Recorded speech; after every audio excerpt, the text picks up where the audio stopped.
Hello. Welcome to another episode of Ancient Office Hours by the Ozymandias Project. Trireme Transit is now boarding for all new and returning passengers. Now departing, present ponderings. Next stop is Ancient Office Hours at a library lost in the sands of time. Hey everyone, and welcome to episode 22 of the Ozymandias Project's Ancient Office Hours. In today's episode, I had the chance to speak with Dr. Stephen Sansom, a postdoctoral associate in classics at Cornell University. He specializes in early Greek poetry and its reception, especially the poetics of style, meter, and intertext, using approaches from corpus linguistics, anthropology, and computational literary studies. We got to discuss how post-baccalaureates can be helpful to getting into grad school, how studying poetry can make you cool, and whether we should continue to call the discipline classics, or would we benefit from a name change. Some really great thoughts were exchanged in this one, so enjoy the episode, and I'll see y'all soon. I want to first start off by thanking you for joining me this morning. It's always so nice to have people on and agree to come on, especially in the morning, since that's always a challenge for me included. So I just want to start us off, get us rolling by asking, a little bit about you. If you could just tell us a little bit about yourself and how on earth did you get into classics?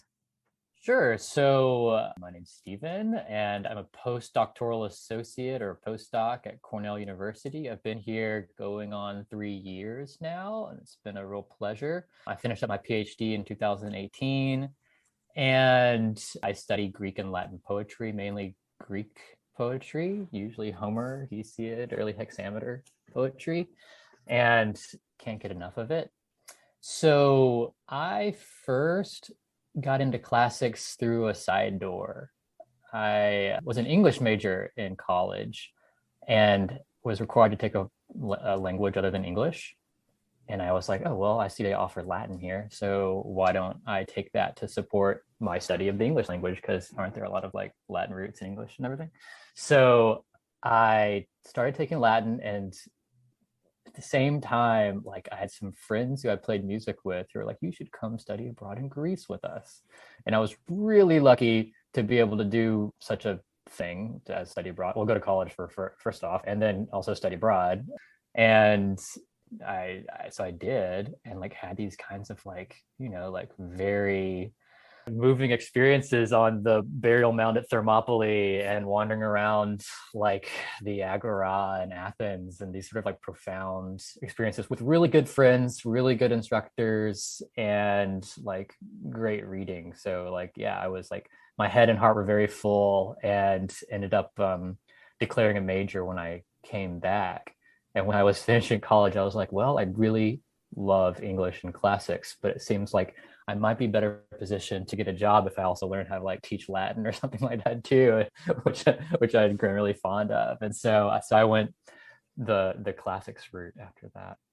Yeah, I think that's awesome because we're sneaky like that, right?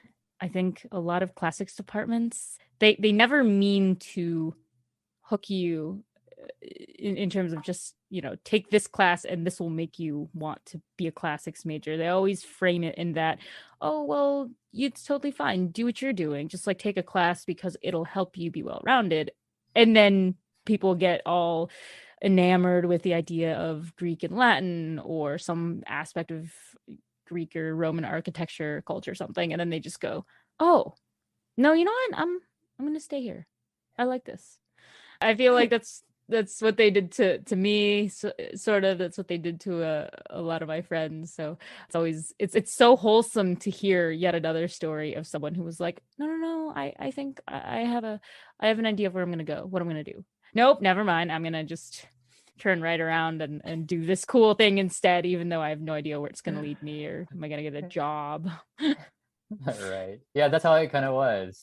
I was in the fortunate position where I could take as many credits as I want to because my dad is a college professor, and I went to the college where he taught, so I didn't have to worry about, I just the credits for free. I was a student of the faculty, so I could just take classes. And so I just, instead of having to switch majors, I just added the major and took a victory lap fifth year and did as much Latin and Greek as I could. And yeah, totally. It was one of those things I didn't have to decide until it was now I'm graduating And actually, I got this really weird call my senior year where a local high school was looking for a Latin teacher, and they called the chair of the department and was like, hey, do you have anyone that can teach Latin? And I hadn't really thought about it that hard before then. And he was like, yeah, well, try this guy. So I went and, interviewed, sat down, and they said, your hair's too long. You're gonna have to cut that. You know that, right? And I said, yeah, I can probably work with that.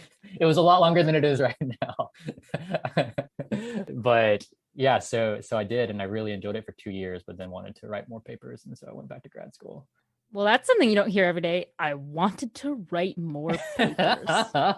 It's true. I had some really good advice from a friend who had gone on and got his master's after undergrad and was teaching Latin. And I was like, so what is it like to be a Latin teacher? And then we started teaching Latin at, in the similar area in Alabama, outside of Birmingham, but in different schools. And he was like, if you want to go to grad, the reason I didn't want to go to a PhD program after the master's program is I never wanted to write another paper my whole life. And I was like, okay, so this is kind of something to consider. How would I feel writing more papers? And if I'm into it, then I probably could keep on going. Wow. Yeah. I made it 5 years of undergrad, and I was like, this has been, enough papers for a while, which it's funny because I do understand in some way the want to, it's not for me the specific want to like, I want to go back and write papers, but it's I want to learn more and I would like to contribute. And the best way to do that is to write a paper that will be received by like scholars in the community, but hopefully other people as well. So I definitely get that because I'm trying to go back to grad school myself. So, you're kind of terrified of oh no, that's more paper writing, but that drive to contribute in some meaningful way is very strong. So I do understand that. So how did you go about choosing grad school programs? Like, how did you decide to focus on poetry? Because there's so many different facets of classics that grabs different people. I've really good friends who love the art history aspect, so they were kind of like, I'm going to go do a PhD in Greek temple architecture. So what was it about poetry? Well, for me, I'd always loved reading. I was into poetry in high school, like literary magazine kind of stuff, and just, loving nerding out. Like, I guess my high school probably had an AV club, but I was in like the lit mag version of an AV club. And so it was always on my radar. And then in college, doing English lit, a lot of that was just poetry too. So I got really used to reading it and loving it. And so, when it came to graduate schools, my undergrad had a classics department that was pretty young in terms, I think it started in 2000 or something like that. So it wasn't a long old department, but it was a really fantastic one with great faculty. But I needed, when I finished up, I think I'd had 2 years of Greek and maybe 2.5 years of Latin and some French, like some, French, but no German. And so I knew that I needed more schooling in order to get to like a really competitive PhD program. So I took basically the longest route you can possibly take. So taught Latin after college for a couple of years, went to a postbac program. I don't know if you're familiar with these programs. So I went to UNC and loved it, every second of it, and took a bunch of Greek while I was there. And then realized postbac programs are expensive because they're usually not funded, they're self-funded. And so I spent all of the money I had saved from teaching Latin and then some to pay for those credits and get a lot of good experience and work with some great faculty there. Then I went to a master's program for 2 years that was thankfully funded through TAships and fellowships. And from there, I was like, okay, now I am as best positioned as I am ever going to be to apply to competitive PhD programs. And so I applied to 13 or something, got into a few, and then thankfully got into my favorite one, top pick, because of the kind of work they do. And after visiting it, I saw the people there were good people that I would like to spend 6 years with. And so students very much included in that, like the grad students, and their sort of morale was really important consideration for me. And so, yeah, after visiting, I was like, yeah, this is it. And I guess picking poetry is a thing to do.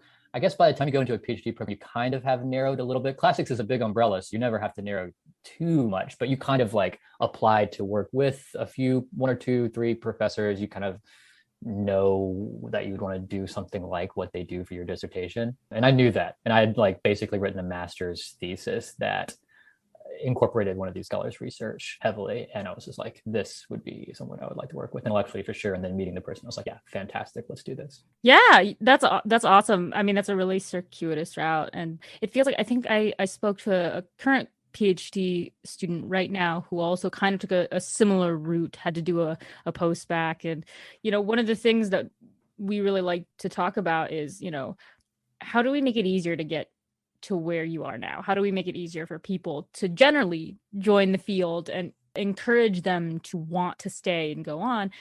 And so now, as the second person I believe who I've talked to who's had to do a post-bac, which is incredibly expensive and it isn't funded, unfortunately, the way some of these other programs are, did you feel that, obviously I'm not going to ask you whether it was worth it, because obviously you're sitting where you are now, because that's the wrong kind of question, but it's more of like if you didn't do it, do you believe that there would have been a way for you to end up where you are now? Or was it like you felt it was critical to getting to where you are now?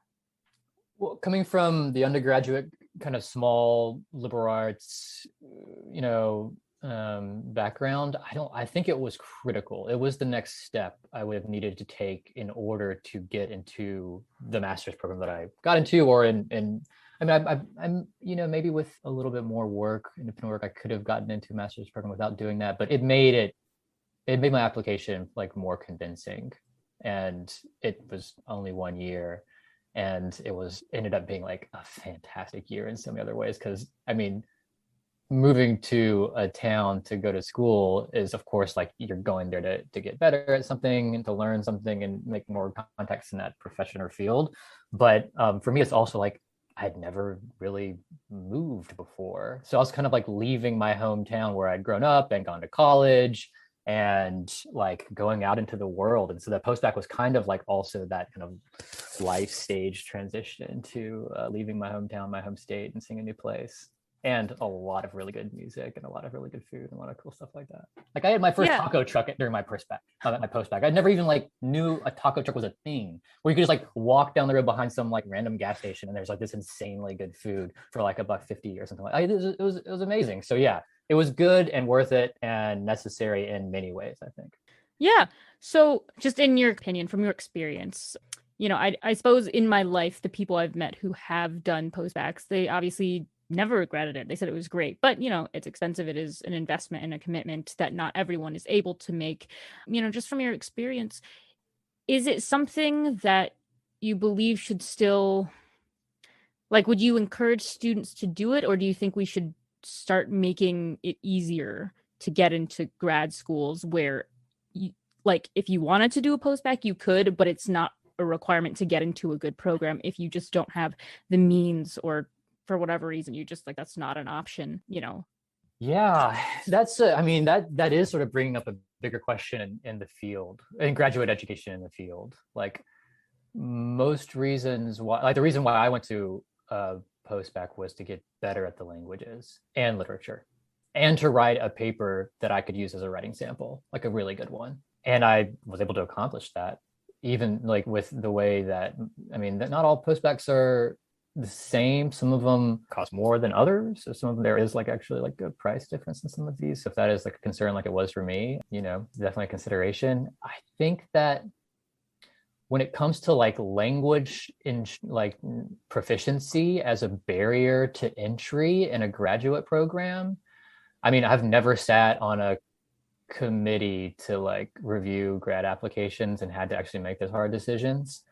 But I imagine that like now, thankfully, it's more than just how many years of Greek and Latin have you had and you get into this program or not. Like if that has changed, I think, in the past few years. And you can see some PhD programs even now that are more interested in what else you might be bringing to the table besides language proficiency, with the idea that once you get here, if you're doing language and literature, you will get that kind of like base level proficiency through whatever classes, but they're going to be the ones who invest that time and effort and money to getting you up to that level, because you have shown through other like efforts that you would do that, and you would make, you would achieve whatever that proficiency is.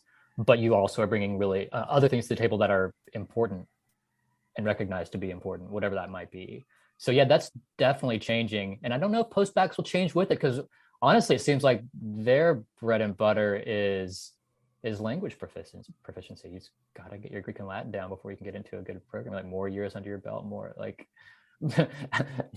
works with Plato, having read, have you read Petronius yet? You don't have to, but if you have, it's kind of nice when you can say that, applying to a grad program. but maybe it's not the be all end all it was maybe 10 even years ago. Does that sound right to you?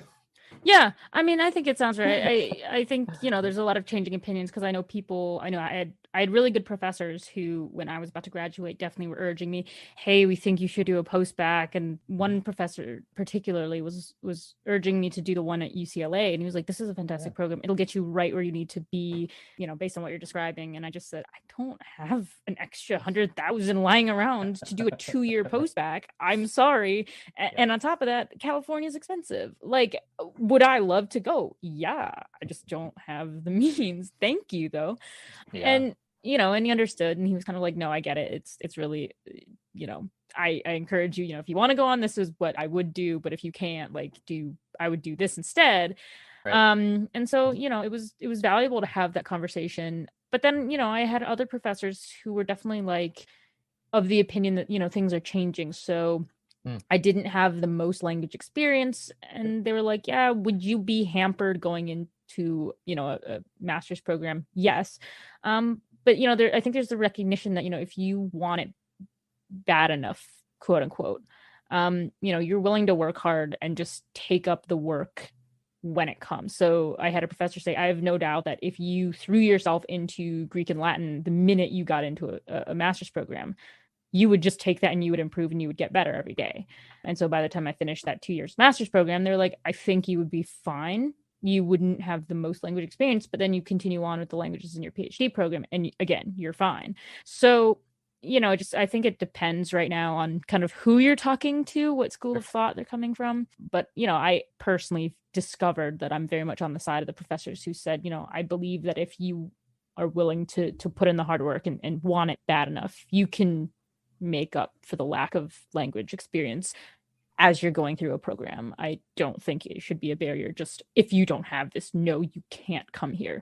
To me, that's just a little harsh. But, then again, what do I know? I'm on the younger end, so I'm on the outside looking in. Well, it's true. I mean, I was fortunate. So growing up in suburban Alabama, I went to a gigantic high school. It looks like a community college when you drive up to it. And I had like almost around 700 in my class. And we had Latin in my school. Like I was mostly taken maybe even 4 years, maybe even like AP Latin. But I wasn't in that world at all. I took Spanish like most everyone else and I enjoyed it. But yeah, like a lot of, I guess this is probably somehow like a symptom of the field and education in Greek and Latin that like, if I went to an even better school, I could have had Greek too. And I could have had it even earlier. And it could have been, recommended to me in different ways to where I would have been taking it as, a middle schooler, a high schooler. And then I would have had, I've been pretty good, enough experience and been pretty good by the time I got to college to just advance to that level. And so if I'm sending a grad application straight from undergrad, or even then I go to master after that, I mean, I'm just like have so much Greek and Latin under my belt, it's hard to deny. But like, that's not usually the story for most public schools. Like even like my public school had Latin, but there wasn't many other in the state that did. And so, yeah, there's good systematic reasons why grad admissions should be cautious, of course, about just looking at the languages. But, you want people to be able to read what they're talking about. So you can see where that's important too. But to speak to your master's, talking about master's, I mean, funded master's programs are they're so good. It's such a good thing for education in classics. And I'm sure this applies to other humanities as well. Like funded master's programs give you that, step up where you can learn more and you don't have to go in debt. Someone told me a long time ago, don't ever go into debt for classics or the humanities, probably, I think at all. And that means like graduate debt, especially what they were talking about. And I was like, yeah, this makes a whole lot of sense because you're probably not going to make it back the way like an MD would or whatever. But like, it also like help you in the short run to look and maybe support these more like whatever, like funded MAs, these sort of stepping stone kind of things, or like these sort of bridge programs that are coming out, like bridge, like where I'm at now, we've just started a bridge MA for students who haven't had a lot of Greek and Latin that come from like underrepresented minority backgrounds that like will get you funded year to and whatnot into another graduate program or into ours. So yeah, it's like these things are popping up here and there at certain schools and it's about time and it's really worth supporting. And yeah, I'm glad it's happening. Yeah, that's been a change that I've been so delighted to see because I got the same advice from somebody. Don't ever go in debt. If they're not going to pay you, don't do it. Just don't. It's not. And it's funny because, you know, I think I've had a discussion, or I did research or something, but I think I saw that, like, over the lifetime of a career, I think it's proven that someone who got a humanities degree, like a history major, will make more money over the course of their career than, what was it? Than like a scientist. I don't know. It was something. And, you know, I was like, oh, that's cool. But that's totally a losing argument, because who wants to be like, hey, when you're 80, you'll have made more money than your friend over here, the journalist or something. But right. You know, people are coming out of school and they're like, I've got expenses now. I can't wait till I'm 80 to dance, you know, jubilantly and say, I've made it. I have made more money, ha ha ha, than you as a, you know, journalist, ha ha ha. But yeah, we don't have time. That's a terrible losing argument. But, you know, so I look forward to having hopefully more funded programs pop up to give more young students of today and tomorrow the opportunity to go into some of these fields, and hopefully it's a bit easier, so they don't come up against the barriers that I've found to be there that are really annoying. Yeah, otherwise we're just going to do the same thing over and over again, and maybe like shrink with everything going around or whatever it is. So yeah, it seems like to be the right way to be changing. Well, I mean, aren't we always complaining that our field is dying, quote unquote? Like, isn't that like the repeated thing every year? Our field is dying. How do we save this? And then when presented with actual ways to not have our field shrink, we always turn our nose up and we go, oh no, we can't do that. And then proceed to go another year of, we're dying, we're shrinking, help us. It's like, I don't know. I've found it's like this cycle of, here's helpful solution. No, next, we'll wait another year. Oh no, we're dying even worse this year. Here's a solution. Nah. It's just so counterintuitive. Like, why are we so stubborn? Yeah, and our fear is scared of change. Yeah, well, you know, I'm like, maybe it's just a result of all of us studying like ancient political thought or something. I don't know. Maybe it's just like this stodgy sort of mindset that we have. I have no idea what it is. I find the resistance and hesitance to sort of meaningful change very interesting, because I'm like, why? There's no reason to fear this. Yeah. Those are the questions that plague, I think, most of our minds these days. But yeah, I want to take a small step back and go back to poetry. So I have to ask, just because it's probably stupid and ridiculous, but since you made the decision to be like, I'm going to study poetry, I love Homer, I love hexameter, and already having that experience in English and literature and just loving poetry, did that make you very popular as like the poetry guy, where people always like, hey, this dude is the poetry guy. He's going to just come and recite us some beautiful poetry. Oh man, I mean, maybe if I had gone to more like happening cocktail parties, I would have been sort of seen to be that guy and have been asked to recite or recitate, like some ancient text. I think like I never really felt like the poet in grad. So like at least in grad school, like most everybody had to take a lot of like the same survey classes. So we're all like taking like these survey classes with the same professors and like just reading the same texts and working on them. And by the time we start like actually writing dissertations, we're kind of in our own worlds a little bit. And when we're hanging out, we might be workshopping chapters, but that's usually with people, usually like those are with like sub-discipline folks. So like literature people will be hearing my like, you know, chapter on ekphrasis in like early Greek poetry or something like that.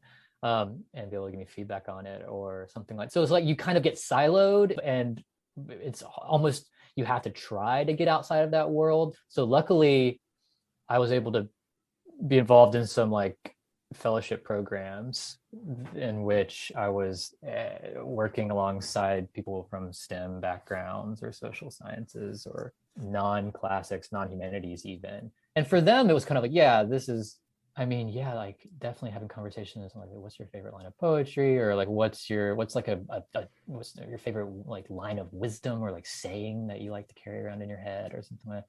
And but I never felt, you know, too much like singled out as like a poetry dude. I don't know why that is, but I think it probably just has to be with like kind of the rarefied environments of these kinds of programs and colleges, where it's like everybody's assumed to be sort of like into various things and like, oh, you're into a weird thing. Oh, like, well, I just like made this really amazing app. What do you think about that? And it's like, oh yeah, cool. We're all into weird stuff together, which is nice. But yeah, I guess like the last time I recited poetry, I mean, like, I'm not a poet, but I'd like to be one of these days. And I was fortunate enough to do the Kenyon Review poetry like writers workshop a couple summers ago, and it was just an amazing week. And I mean, there you're asked to recite two of the poems that you wrote during that week in the workshop. So that was a cool experience. But otherwise, yeah, it's kind of like I'm in the kind of critical seat, like how can I, understand the sound patterns in these 5 lines of a 15,000 line poem or whatever, and like then extrapolate why it's important. Oh, that's fun. Yeah, that's a fun question only because one, I didn't actually have friends in college who specifically wanted to study Homer or poetry. So I never had someone I could just sort of ask or point at and be like, hey, that's my poetry person. If I have a question, I'll just go ask them. But I do have this memory of when I studied abroad in Greece, the professor who went, whenever we got to some ancient site that was particularly important or that was mentioned in Homer or something, he would just break out into poetry. Like he would literally I think we got to Delphi at one point. And then he was like, you know what, I'm going to take this great opportunity to showcase my nerdness. So he like stands up in the ancient theater of Delphi and starts reciting the first 5 lines of the Iliad, all in ancient Greek. And here we are, all impressionable young things. What are we, 19 at that point? 20 maybe?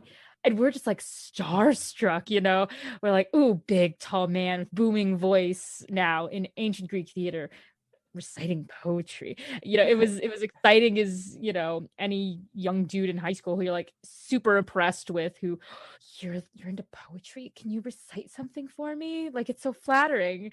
So I just have this vision of like poetry people in classics being the cool people who can just be like, I have this amazing talent. I can just pop up right here and start reciting verse at you and sounding like real great as I do it. It's like the equivalent of asking that one English major to just get up and, recite me some Wordsworth or something. Except that classicists get to do it at Delphi with like the gigantic, like amazing valley behind them, all that amazing theater. Yeah. So yeah, the settings are far more dramatic when you're in the theater at Peter Ross and you can like just whisper the lines and someone can hear you, seats and seats and seats away.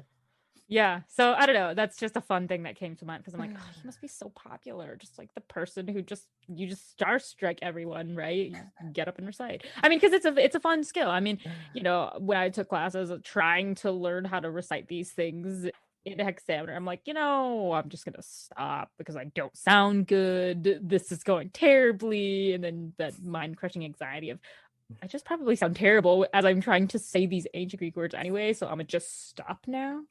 I don't know. I have one friend to this day who just loves poetry, did not study poetry or English literature or anything. He was like an economics major, but just loves poetry. So it's this fun thing that when we're out, sometimes I'll just be like, hey, that one great poem. I was like, you should just like stand over there on that bench and start reciting poetry. And it turns out, he's memorized most of Dylan Thomas's work. Ooh. And so he just like stand up on a and start reciting Do Not Go Gentle Into That Good Night and sound all solemn. And I'm like, man, I've never been into poetry. I don't say I'm a poetry person, but I want this skill because I want to just like recite a poem at somebody. So this sounds a whole lot like, like Greek culture, or like at least started what description we've given of like Greek culture in like Roman times, like the second sophistic era, like when just, these, even like medical practitioners like Galen is like, talks about like wandering the streets, and then all of a sudden when someone's like, here, like do surgery right now, and he has to show off his learning in like some medical form or something like that. You can imagine like these like dudes going around and being like, okay, now argue this point in like the rhetoric of Demosthenes or whatever, and they just have to actually like throw down and do it.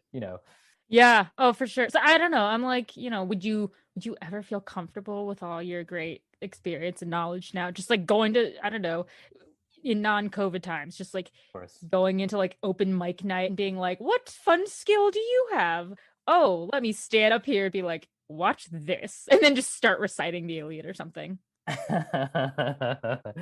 Like the thing is about poetry, my when it comes to like Greek and Latin poetry, I love reading it and I love getting into it, but it hits me in a different way than English poetry does. Do you know what I mean? Like I grew up speaking English. It's my first language, so it's kind of has like a near and dear place in my heart. And I can, pick up like the Paris Review or the Canadian Review and just read a poem that's like in there. And like by the last line, you just sort of get that, like you just feel that feeling. You're like, wait, you're just kind of like struck a little bit. You have to sort of just like reverberate for a second, like on your own with what it is. Like I don't quite get the same kind of thing without a lot of rereading when it comes to Greek and Latin. Like I don't have the same kind of experience reading Greek and Latin poetry. I have to like really, because I'm still translating a lot of times. So I'm like both trying to experience the rhythm, the meter, the sounds of it, like reading out loud, like you mentioned, like is really something I try to do as much as possible to sort of get into my head.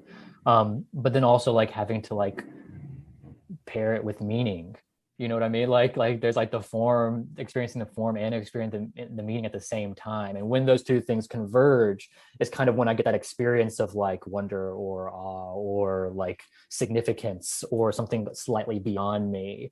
And like with English it happens far more easily than it does with Greek or Latin. So if I were to stand up and recite something, it probably wouldn't be Greek.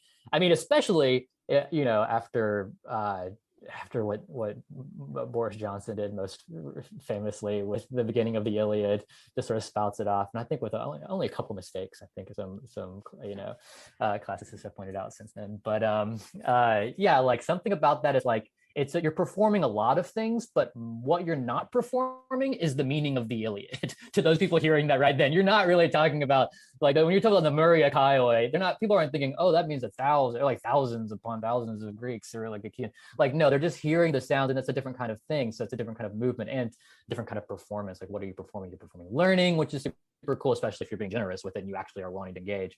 But like, yeah, I would feel very self-conscious by like, especially unasked, like just getting up there and talking about, but if you translate it, that's something else. So like, yeah, I've been to open mics where some people will do like, and like, translation is an art, straight up art. So like, if you read some Greek and Latin, recite some Greek and Latin, do the translation too, and treat it as art, and try to help people feel it when you do the translation too. So yeah, I'm not like in, and oftentimes people often don't like want to hear you do it. So it's kind of like I don't want to impose on people, but open mics are good for that at least, because that's voluntary.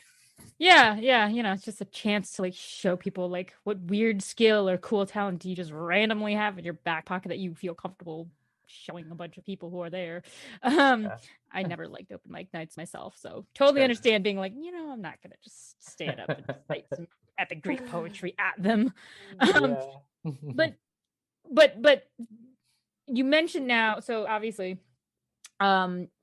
Greek poetry, it's you're looking for meaning, you're looking for translation, but at the same time, it can be this big performance, and the ancient Greeks for sure perform their poetry. So now the question is, I can't remember, and maybe it's because there aren't any instances of this.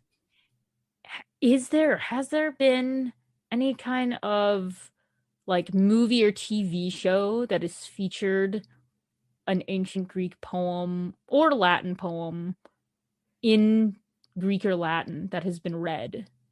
So I totally was watching. Oh, okay.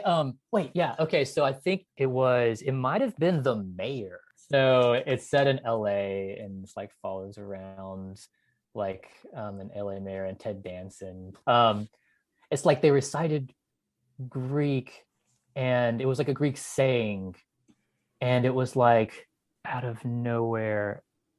Oh, anyway. No, so like anyway, yeah. But I'm not even sure if it was poetry. But like, yeah, citing Greek and Latin poetry. Okay, so one of my favorite like citations of Greek poetry that I know I've documented is Star Trek: The Next Generation. I'm not sure if you're into that show at all, but it's like in what season? Maybe it's season 5 or something like that. There's this famous episode called Darmok, And it's all about this like encounter between the Captain Jean-Luc Picard and this like alien people who only speak in metaphor.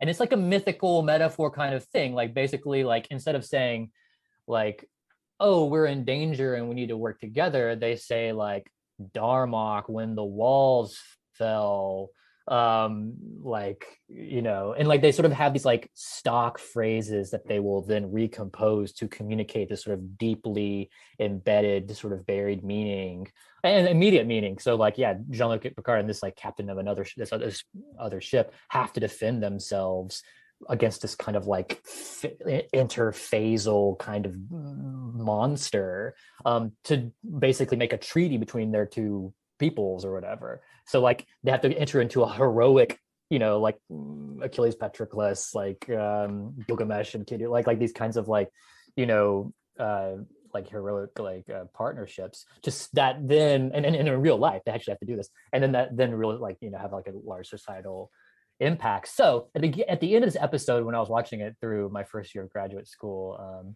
like TNG, I noticed when this came up, and it said like, you know, like Jean-Luc like comes out of the ordeal and he's like in his office and his first mate comes in, Will Ryder, and he's like, what are you reading? And Jean-Luc says, I'm reading the Homeric hymns. And he's like, why are you doing that? And it shows the Greek. It, like the camera looks at it like this, and I didn't know what edition it was. I could never track it down. It wasn't the Loeb. It was like Greek on both sides, more like an OCT kind of thing, or like a 19th century like school kids edition of it or whatever. And Jean-Luc says like, well, I want to learn the mythology of my own, you know, background, my own history or whatever. And there's a lot to be said about that in critical ways too, but I was just so excited to hear Homeric hymns mentioned in of like something I really loved watching. And I tracked down the writer. And I invited him, and he agreed to come and speak to my Greek myth class that I taught in the summertime. And he actually did. He was a classics major in undergrad, and then was writing for another company, same company but different show or something across the hallway from Star Trek: The Next Generation. And he always loved Star Trek. Like it's a really special show because you can actually deal with concepts. Like you can go into an episode like, in this episode we're going to deal with this big concept, and we're going to deal with these characters and this plot and these kinds of conceits or whatever. But it just sort of invites that in ways that other shows don't necessarily invite. And so what he just like wrote this script. He wrote one other script too, another fantastic episode.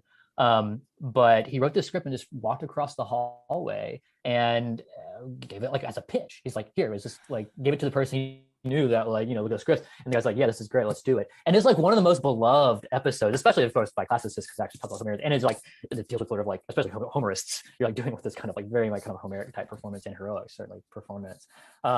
But yeah, like that's the one that stands out to me. And then of course there's lots of other examples, but when you actually see Greek on a page, I challenge whoever out there to like find where else do you see like actual like almost like an OCT page on the screen. I don't know. Yeah, no, I always get so excited when I see like legitimate Greek and Latin things. But I don't know. I was just kind of thinking, how many adaptations of like the Iliad and the Odyssey do we have out there?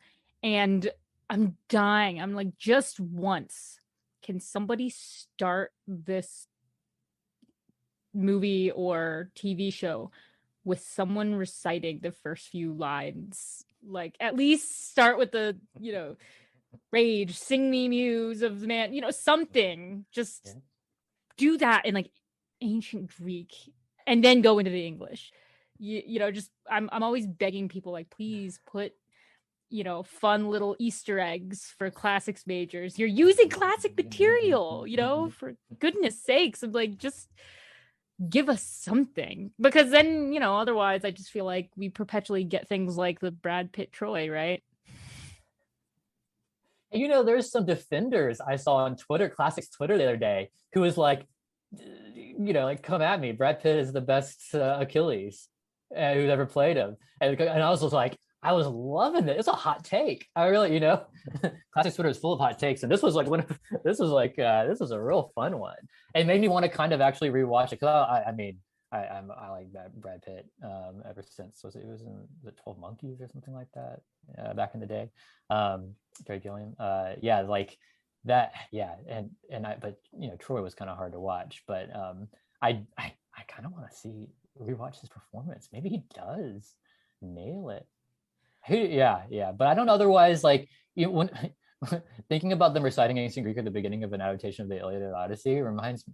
I mean, it kind of has like a little bit of like a Hobbit-ish, like old kind of like maybe like a 60s or 70s cartoon adaptation of something that starts with like like the opening of a book, and like you have a narrator, like a sort of kindly old narrator, like like the gravitas in his voice. He's like, and then like can sort of that's how you can certainly pull it off, at least that kind of like however many seconds of a language that no one's pretty much gonna know when you read it, and even classes major are gonna be like, okay, could you like get more slowly, please? Like and just like hear it again. I bet that's how you could pull it off, like a masterpiece theater almost kind of thing. Like, sit down.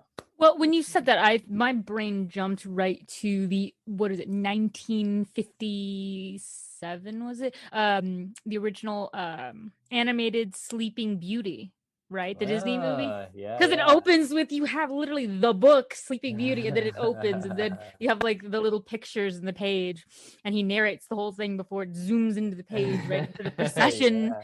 Right. Singing "Hail to the Princess." So like, nice. That's how you do it, right? Just have the book and start to have. I mean, I don't know. Maybe put subtitles for the ancient Greek. Hey, that is creating a job for a classics like major or something. You can create a job as a historical consultant on a thing and be like, I need you to translate this so I can put my subtitles and have them be correct. And then I want you to recite this, and then we're gonna put it in the first few minutes. I would love to hear someone talk about like being a consultant, a classics consultant on something. That would be great. Yeah, I don't know, that's like an avenue that I'm always pushing people toward. When people are like, I don't want to be in academia, I want to get my PhD, or I want to at least get a master's, but I don't want to be in academia. But what can I do then with this classics degree that I'm not going into the field with? And so that's one field that, I try to spotlight a lot and say, hey, so Hollywood could use our help, because I think people are tired of seeing terribly inaccurate things that just get on everyone's nerve.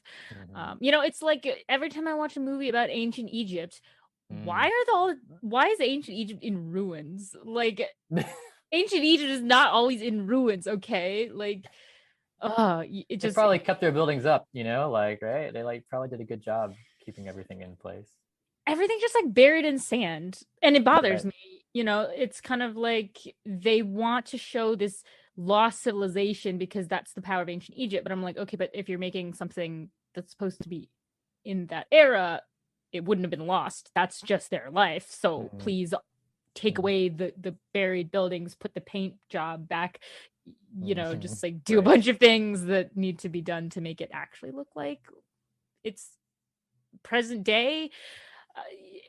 But I've been lucky enough that my alma mater, University of Missouri, I got lucky because one, I find it funny because more than anything, I should be with the hot takes defending Brad Pitt, because he is Missouri, yeah. Did you go to Mizzou as well? He went to Mizzou. All right. Okay. Yeah, he's from Springfield, Missouri, and then went to Mizzou. It's like the wildest thing. My connection with Brad Pitt, like I don't know the man for sure, not. But when I was a freshman, a girl in my dorm she said that her aunt went to school at the same time Brad Pitt was there. And that she blew him off when he asked her on a date, because she said that it was going to be a pity date, and then felt bad, and then blew off Brad Pitt. And so then all of us were like, well, what are you doing with your life? Your aunt could have married Brad Pitt. Like, she should have just gone on that date. And of course, she was like so chastised. She was like, I know. She was like, I never let her live that down. Rightfully so. Oh, so what a missed opportunity. Goodness gracious. Right. So I'm like, oh gosh. So I don't know. I feel like, going to Mizzou, I feel like I should be the one who's like very protective of Brad Pitt and his work. But apparently that's just not a thing. Like everyone there is like very feel free to shit on all of his work because it was just What's that saying? A prophet is least welcome in his hometown, or whatever that is. Some biblical thing like that. Yeah. where you're supposed to be loved most is actually LOL, where everyone's like GTFO, please, right now. Right. But you got to think like they're the only people who really have the right to do that. You know what I mean? Like it's only like yeah. Everyone else, this isn't your guy. I would like, it's kind of like you would defend your team against anyone else. But like if something on your team is going wrong, like you're just gonna like, never let them forget about it. Yeah. So, there's the Brad Pitt connection. And then actually there's a professor. He's in the history department, but he was the historical consultant on the Spartacus Stars series. Cool. And then I think that he also has done some consulting work for Netflix's like Roman Empire series or something. He's one of the talking heads on it. Oh, right on. So, okay.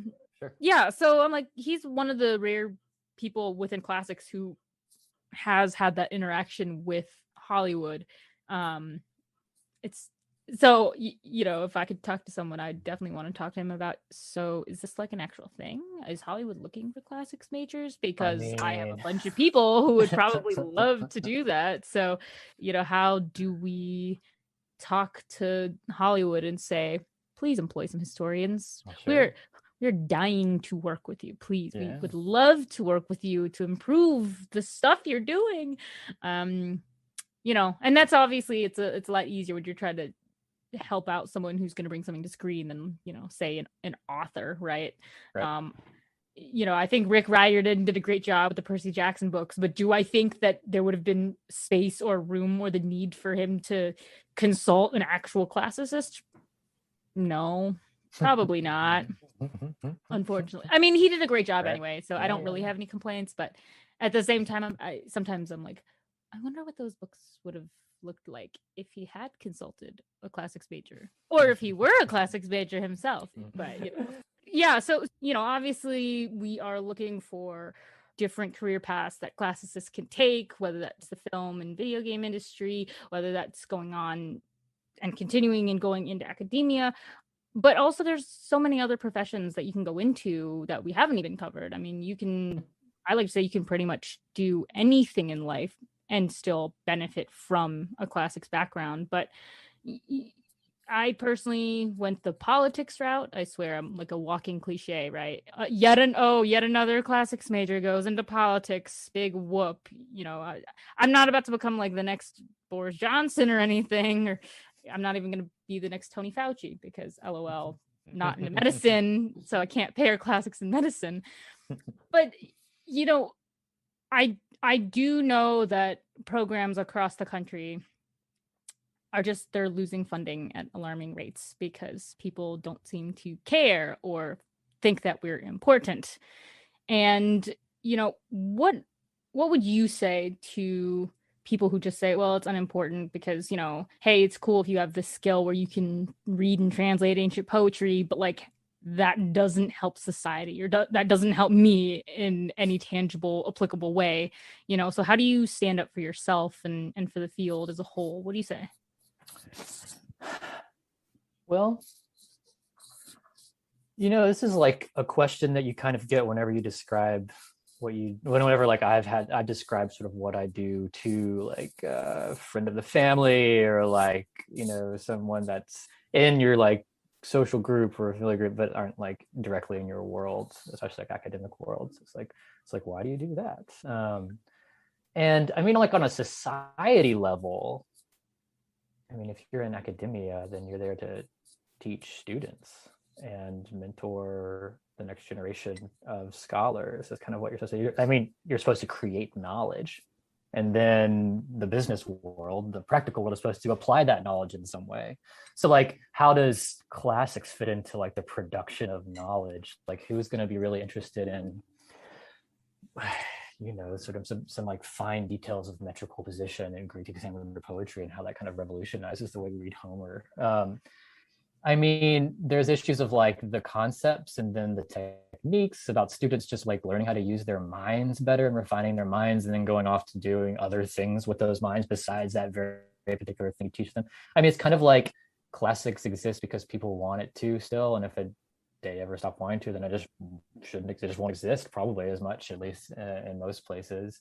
And that's not necessarily a bad thing, I think. It's like it needs to serve a purpose, and that purpose often is kind of like, oh, I was interested in Latin in high school, never had a chance to take it, or I wanted to like coming at this like through the side door, the various side doors like we talked about, or like I just want to, I'm kind of enamored with the ancient world for some reason, sort of like unassuming interest about these things. And that seems to be like the entry road that gets students into not like a well-oiled machine of training your mind to think in a precise way about words or about arguments or about whatever the things that you get better at doing in actually doing in classics. That could be transferable skills. But yeah, like to defend what we do, and it's more of like you sort of end up having to defend anything that's not just practical education, vocation-based education.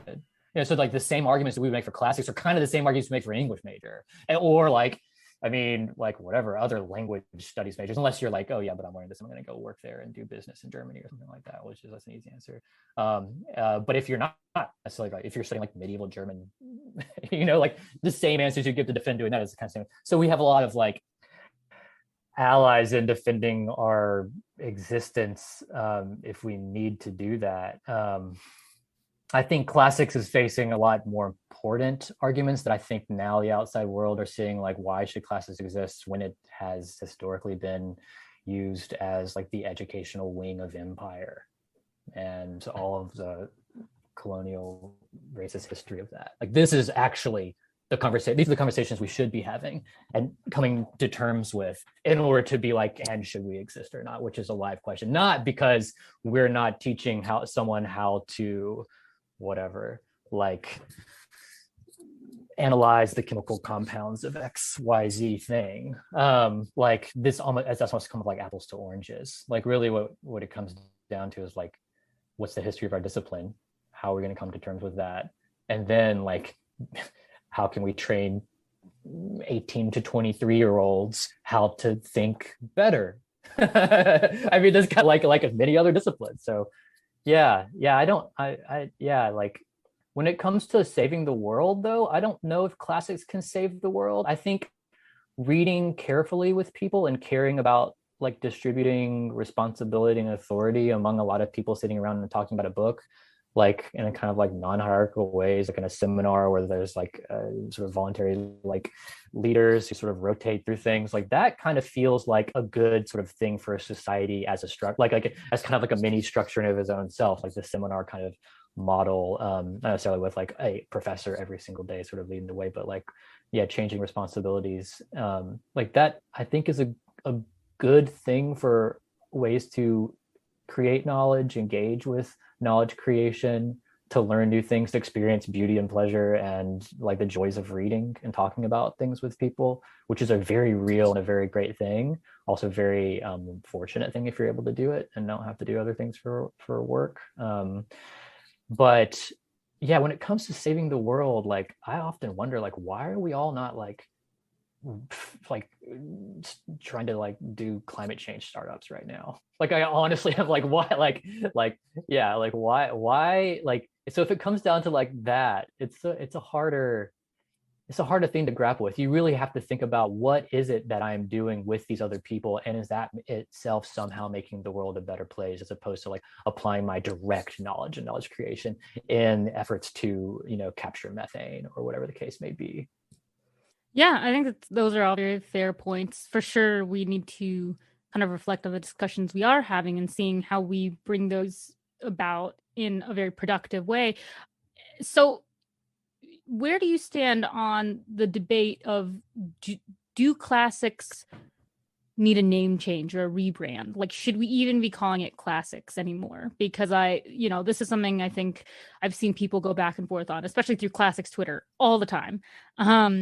But it's really contentious because a lot of people are really eager to step up and say, no, we're gonna step up and defend our discipline, and it should still be called classics. And other people are like, but that's that's so disgusting, because when people ask you, what is your major, and you just say classics, people are like, okay, is that music or art? Like, what the hell is that? And I'm like, well, if no one understands what it is, unless you have to like walk them through what it is, that's doing a terrible job. So of course people aren't going to understand like what we do or why what we do matters if they have no idea what we're talking about.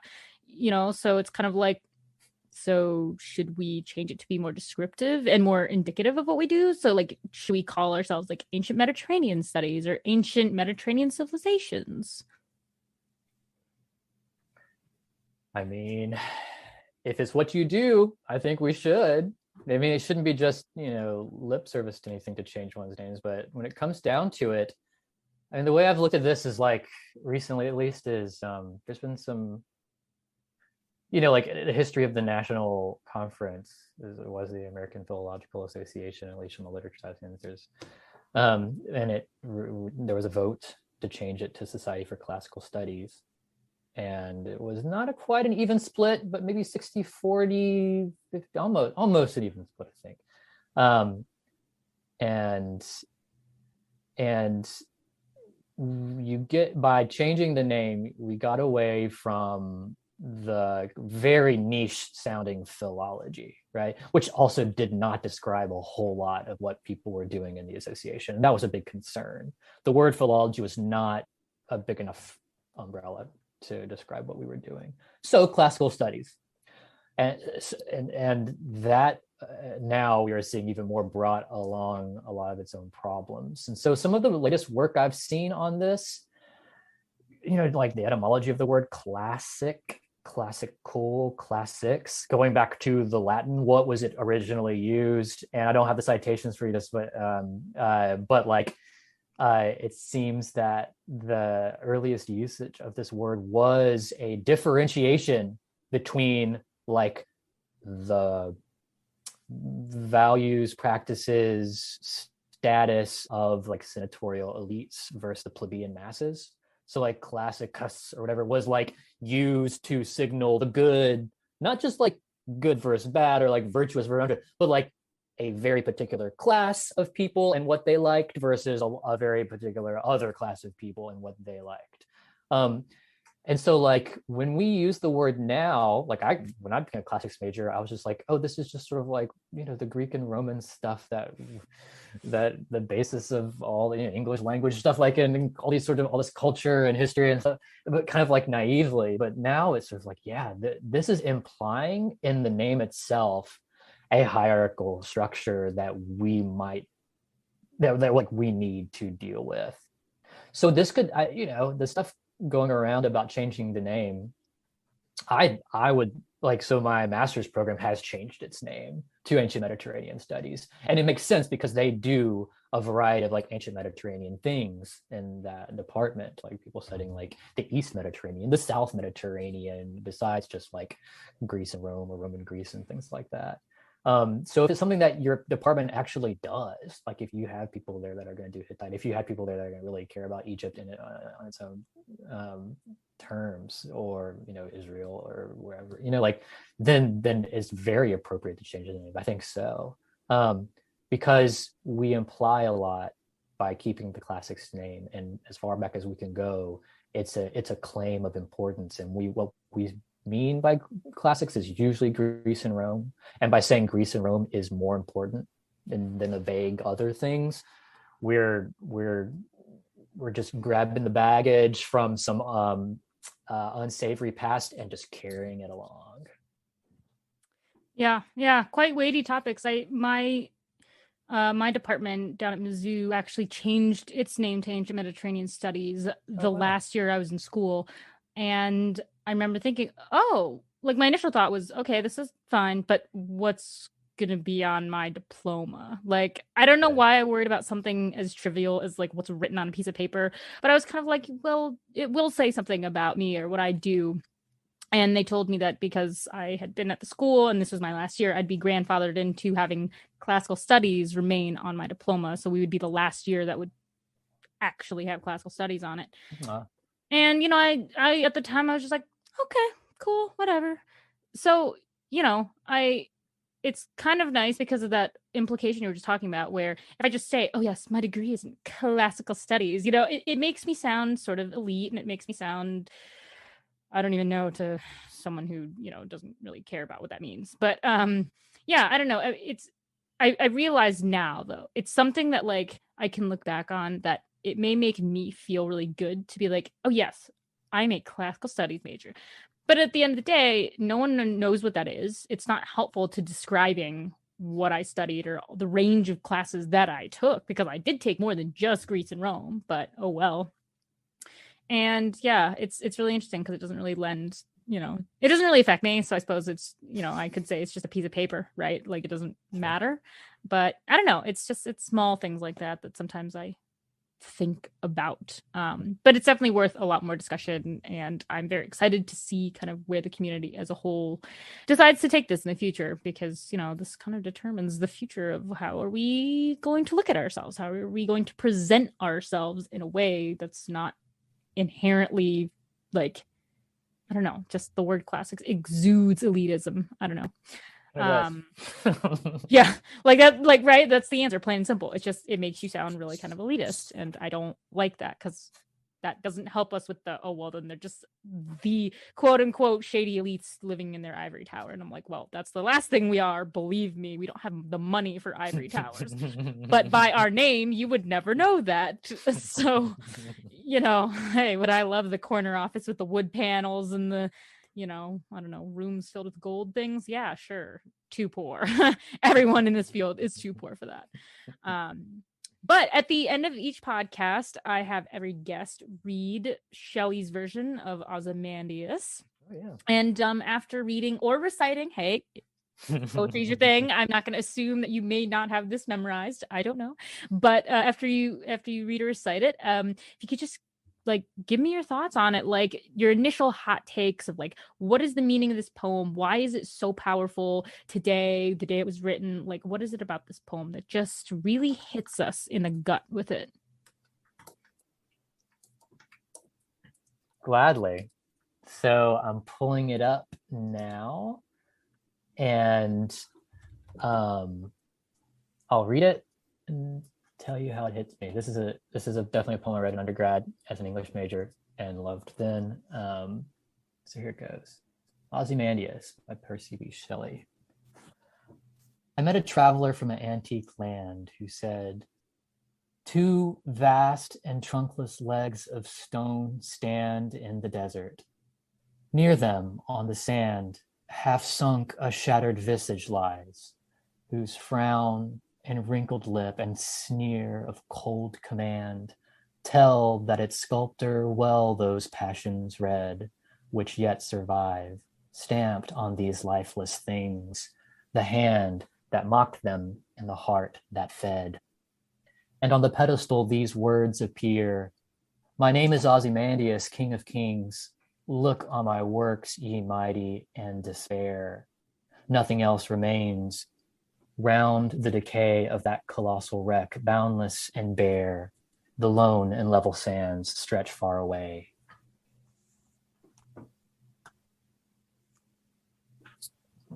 So it's just a great frame for this poem, the traveler encountering this antiquity in its place in this desert sands. Encountering it as a ruin in the very romantic 18th, 19th century mode. This is, you're almost like discovering this ancient culture for yourself for the first time, which kind of is what it feels like to be a classics major in some ways. And then you have this like direct narration of it, of the experience, a description of the object, and just describing the legs as vast. You think it does double duty as describing the legs and the size, but also the landscape, because what is vast but actually a landscape around it. So it does really sort of give you the atmosphere of the setting while describing the thing. Good use of an adjective there. Well done. You know what I mean? And it's just the stone and stand, that sort of anadiplosis over those two lines where you have that repetition of the initial sound of the same word, but the initial sound, the stone stand in the desert, and then sand at the end of the line. So stand, you have this like book-ended assonance there and repetitive alliteration in some ways. And this kind of like kind of resolves a little bit into, in the next line, near them on the sand half sunk a shattered visage lies. Yet lies is kind of like a feeling of like an end stop kind of feeling, but it's not the last word in the line. You get a relative clause that starts after it. And like the use of relative clauses in this poem, you could just go on and on about how good the whose frown, which yet survive, like and then like the whole like the use, like that center line of this this sonnet, because it's a sonnet form, the 8 and 6, like right there, the hand that mocked them, the heart that fed, the last line of that octet before you get to the sextet, like the syntactic like gymnastics you have to do to be like, all right, where does that fall in the subject, the object, and the verb? Like you're doing all of you have to do all those things. You get really good at doing parsing Greek and Latin sentences within an inch of their life. So you can be like, no, this is the subject, this is the verb, this is an adjectival relative clause describing that, this is an adverbial relative, like, so you just like lay out all those things and you get rewarded for all those things in this poem in the English language. And then you have the turn where with the last 6 lines, on a pedestal, these words appear. So you get the inscription, you get the words. It's described, from there. So it's a stand. You get like the pedestal, like the legs, and then the inscription. You get like the plinth, and the inscription is just like, it's just so fun it's almost comic thinking about this, the wheels of fate and fortune, and the King of Kings alone in the level sand stretching far away. There's that sand, going back to that sound repetition at the beginning of that and stretch, sand stretch. There's something to that sort of like ties it together. It's a sound thing entirely. It's a formal thing, and then it also works on the sense level, on the semantic level, where it's like, this is back to the setting. There's so much that could be said for this. Each one of these lines, like just getting into it, like close reading and philology, it rewards it every time. Just talking about oh man, the face lying in there. Oh gosh. See, we can absolutely tell that you are a poetry expert, because every poetry expert I ever ask, they just dig right into the poetic elements, and then all they want to gush about is how it's like the most perfectly crafted poem you could possibly find. Like, there is no better creation than this, or look at this form. Yeah, I love it. Yeah, and it's like for such a poem about a crumpled, broken form lying in the sand, preserved in the sand, I should say, that dry sand. It's like, it is a quintessential sonnet in form. It just nails the sonnet form. And while it's talking about a different medium, artistic medium, is sculpture and statuary, that has fallen apart with time and yet been preserved, and even the words themselves. Nothing besides remains, presumably the words, the head, the legs, and the plinth.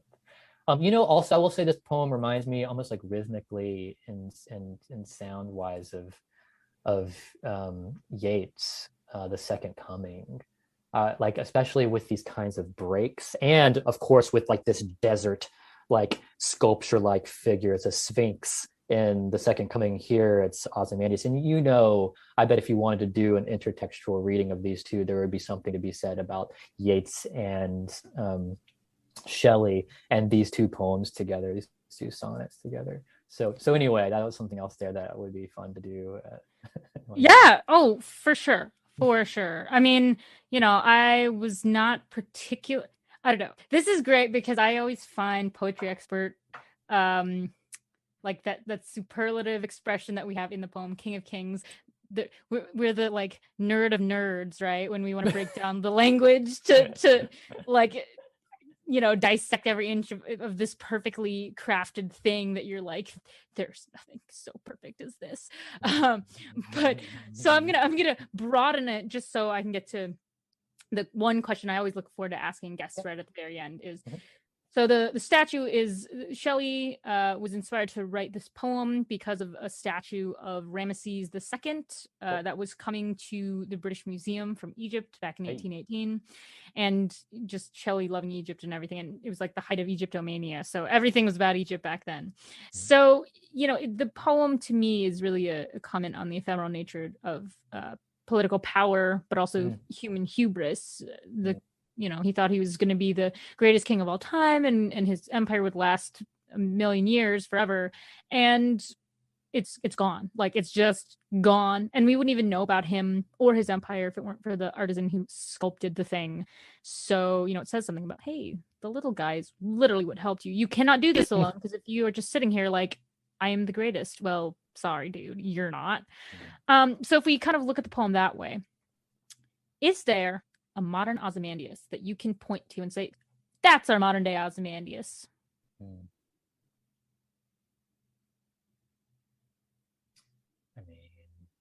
mean, as in like the person who's claiming to be king of kings that is sure to be washed away by like the ravages of time.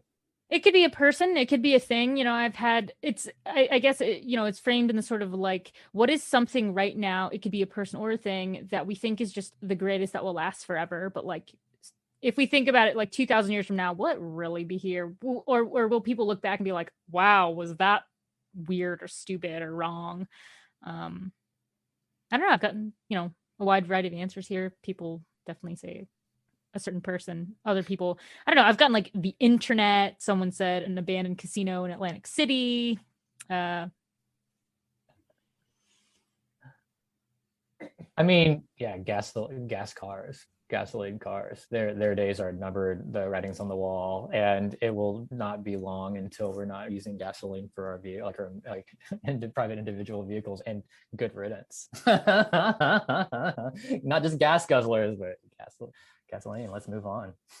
Yeah, let's find some, I don't know, like wind, solar powered cars, right? Yeah. And we will still like the old models, and like the vintage antique ones, I'll be like, this is gorgeous. And like, I can wonder at this sort of like Hulk, like empty Hulk on the side of the road. You're like, man, look at that Ozymandias sitting right there. That controlled the world and changed it for the worst in like climate wise, but for the better for people getting around, you know, like, so like, let's learn and move on and wonder at the thing in the junkyard. Yeah, that's a great answer. That's something I definitely have not heard before. I love getting everyone's new takes, because I'm hearing so many different ideas about, you know, what's going to last and what isn't. But yeah, so I wanted to thank you one more time for joining me this morning. It's been so fun to just talk and dissect poetry. Yeah, same here. Thanks for having me. Appreciate it, Lexie. Trireme Transit is now departing ancient office hours. Next stop is Present Ponderings. I met a traveler from an antique land who said, 2 vast and trunkless legs of stone stand in the desert. Near them on the sand, half sunk a shattered visage lies, whose frown and wrinkled lip and sneer of cold command tell that its sculptor well those passions read, which yet survive, stamped on these lifeless things. The hand that mocked them, and the heart that fed. And on the pedestal these words appear. My name is Ozymandias, King of Kings. Look on my works, ye mighty, and despair. Nothing beside remains. Round the decay of that colossal wreck, boundless and bare, the lone and level sands stretch far away.